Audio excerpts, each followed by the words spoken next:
প্রাক্তন স্বামী সিদ্ধান্ত মহন্তী বিজেপিতে যোগ দেওয়ায় তাকে শুভেচ্ছা জানালেন তৃণমূলের রচনা। হুগলির তৃণমূল প্রার্থী রচনা বন্দ্যোপাধ্যায় আজ পোলবার সুগন্ধা গ্রাম পঞ্চায়েতের বিভিন্ন গ্রামে প্রচার করেন। প্রথমে মহেশপুর গ্রামে হুটখোলা গাড়িতে জনসংযোগ করেন, এরপর আমদাবাদ গ্রামে কালী মন্দিরে পুজো দেন। শঙ্করবাটি, জারুড়া, এরেঙ্গা হয়ে দোগাছিয়া পর্যন্ত চলে তার প্রচার। পথে সাধারণ মানুষ তাকে দেখার জন্য ভিড় করে, কখনো হাত মিলিয়ে কখনো হাত জোর করে শুভেচ্ছা গ্রহণ করেন তৃণমূলের তারকা প্রার্থী। রচনা বন্দ্যোপাধ্যায়ের প্রাক্তন স্বামী ওড়িয়া সিনেমার একসময় সুপারস্টার সিদ্ধান্ত মহান্তি বিজেডি ছেড়ে বিজেপিতে যোগ দিয়েছেন। তিনি বিজেপি প্রার্থী হতে পারেন এই খবর শুনে রচনা বলেন, আমার অনেক শুভেচ্ছা তাকে। তিনি বিজেপির বিরুদ্ধে লড়াইয়ে নেমেছেন। তার প্রাক্তন স্বামী সেই বিজেপিতেই যোগ দেওয়ায় রচনা আরও বলেন, আমি দিদির সঙ্গে আছি, দিদির পাশে আছি। পশ্চিমবঙ্গের যাতে উন্নতি হয় আমি তার জন্য লড়াই করছি। এখন আমি হুগলিবাসীর কথা বলবো। এখন আমি হুগলিতে এসেছি, তাই হুগলির কথাই বলবো। হুগলির উন্নয়ন করব। তারপর কে কোথায় যাচ্ছে, কে কোথায় যোগদান করছে, কে কি বলে বেড়াচ্ছে, এত ভাবার আর বলার সময় নেই। প্রচণ্ড গরমে সকাল থেকে প্রচার করছেন রচনা। বলেন, খুব গরম লাগছে ঠিকই, তাই একটু ফল ডাবের জল খাচ্ছি, হালকা ফুলকা খাবার খাচ্ছি, জল বেশি খাচ্ছি। ত্বক ও চুলের যত্নের ব্যাপারে বলেন, 2 মাসের জন্য অত ভাবলে হবে না, 2 মাস পর সব যত্ন নেব। আমি ভীষণ খুশি, ঠাকুরের অশেষ কৃপা আমার উপরে আছে। আশা করি মানুষের মন জয় করতে পারবো। রোজ সকাল থেকেই প্রচারে বেরোচ্ছেন, ঠিক রাখবেন কিভাবে?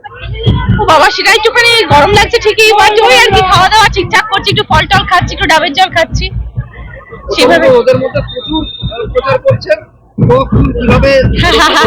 ও 2 মাসের জন্য অত ভাবলে হবে না, 2 মাস পরে আবার সব যত্ন নেবো। দিদি একটা সেলফি। সকল সামনে সুস্থ থাকবেন, সারাদিন কিভাবে কি খাওয়া দাওয়া করছেন? হ্যাঁ, ফল খাচ্ছি, হালকা ফুলকা খাবার খাচ্ছি, সেদ্ধর ওপরে বেশি খাচ্ছি, জল বেশি খাচ্ছি। আর হুগলিতে কোথায় থাকছেন? চুচুড়াতে থাকছি।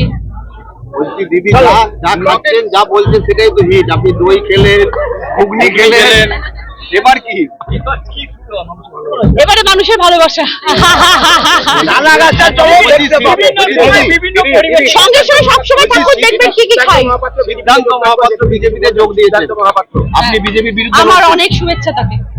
আপনি তো বিজেপির বিরুদ্ধে লড়ছেন এখানে, তাই তো, আপনার কি তাই মনে তো হয় সবাই জানে যে বিজেপির বিরুদ্ধে লড়াই করা সর্বভারতীয় ক্ষেত্রে প্রয়োজন? আপনার কি মনে হয়?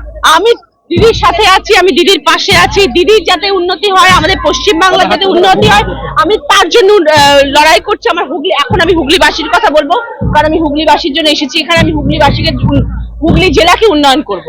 তারপরে বাকিরা কে কোথায় যাচ্ছে, কে কোথায় যোগদান করছে, কে কি বলে বেড়াচ্ছে, এত ভাবার আর বলার আমার সময়ই নেই।